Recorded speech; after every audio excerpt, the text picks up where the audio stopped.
Hello નમસ્કાર મિત્રો, આજના ફરી એક નવા વિડીયોમાં આપનું સ્વાગત છે। મિત્રો વાત કરીશું રાજસ્થાનના બાડમેરની અંદર એક ખેડૂત માલામાલ થઈ ગયો। અને મિત્રો આ ખેડૂત એટલા માટે માલામાલ થઈ ગયો કારણ કે એ ખેડૂત પોતાના ખેતરમાં કૂવો ખોદતા દરમિયાન એક ફ્રૂટ ઓઇલ નીકળ્યું અને ફ્રૂટ ઓઇલ નીકળતા એમ કહેવામાં આવે કે આ ખેડૂતની લોટરી લાગી ગઈ। એક ખેત મજૂર કરતો ખેડૂત આજે લાખો કરોડો રૂપિયાનો એક માલિક બની ગયો। હા મિત્રો, આપણે આખી સચ્ચાઈ માહિતી શું છે, આખી ઘટના તમામ જે વિષયનો આજે વાત કરીએ તો મિત્રો, જે રાજસ્થાનના બાડમેરની અંદર ખેડૂત પોતાના ખેતરમાં કૂવો ખોદતા દરમિયાન ત્યાં ફ્રૂટ ઓઇલ જે અંદર જમીનમાંથી નીકળી આવ્યું અને ક્યાંક ને ક્યાંક આ ઓઇલ નીકળતા ગામમાં અફરાતફરી મચી ગઈ અને લોકોએ પોલીસ સ્ટેશનમાં જાણ કરી દીધી। અને મિત્રો, ત્યાંની સ્થાનિક પોલીસ એ વિસ્તારમાં જ્યારે કબજો કરે છે અને ક્યાંક ને ક્યાંક આ ખેડૂતને પોતે જમીનનો માલિક છે, પરંતુ એને જમીન પરથી એને બહાર કાઢવામાં આવે છે અને ક્યાંક ને ક્યાંક ખેડૂત પોતે પોતાની જમીન હોવા છતાં એ પોતાની જમીન ઉપર કબજે નથી કરી શકતો। તો મિત્રો વાત કરીએ તો જે પણ જમીનની અંદર જે પેદાશો જે ખનિજ તત્વો મળી આવતું હોય છે સરકાર હસ્તે થઈ જતું હોય છે મિત્રો। એટલે મિત્રો કહેવામાં આવતું હોય છે જે પણ જમીન પોતે આપણે માલિક હોય છે, પરંતુ ક્યાંક ને ક્યાંક આપણી જમીનની અંદર 10 ફૂટ જ આપણે માલિક છે, બાકી અંદર કોઈ પણ ખજાનો એટલે કોઈ પણ જે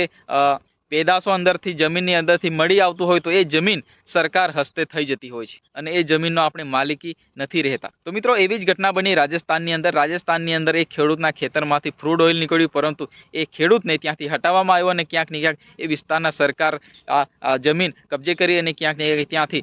હજારો નહીં પરંતુ લાખો લીટરની જે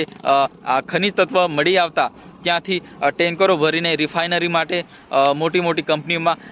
એટલે મિત્રો આ પ્રવાહી સ્વરૂપમાં ખનિજ મળી આવતા આ ખનિજ આ પ્રવાહીને ત્યાંથી ટેન્કરો ભરીને લાખો કરોડો લીટરની સંખ્યામાં ત્યાંથી આ ઓઇલ કાઢવામાં આવે છે અને રિફાઇનરી માટે આગળ મોકલવામાં આવે છે અને ક્યાંક ને ક્યાંક એ ઓઇલ ખૂબ મોટી માત્રામાં ત્યાં મળી આવ્યું હતું અને ત્યાં અઠવાડિયુંથી આ ઓઇલ ટેન્કરો ભરી રહ્યા છે, પરંતુ ક્યાંક ને ક્યાંક ઓઇલ ખૂટવાનું નામ જ નથી લઈ રહ્યું। તો મિત્રો પહેલાં આપણે જણાવ્યું એમ કે ખેડૂતને લાગ્યું હશે કે હવે હું માલામાલ થઈ ગઈશ,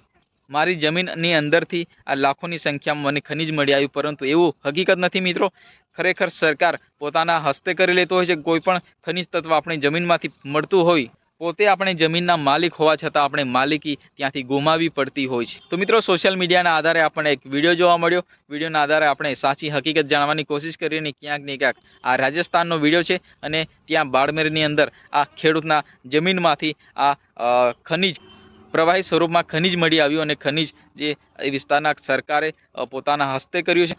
પોતાના કબજામાં કર્યું છે અને ક્યાંક ને ક્યાંક આ જે પેદાશ મળી આવ્યું છે હવે તપાસ ચાલી રહી છે કે કેટલા વર્ષ જૂનું આ ઓઇલ અને આજુબાજુ વિસ્તારમાં તો નથી ને, એ તમામ જે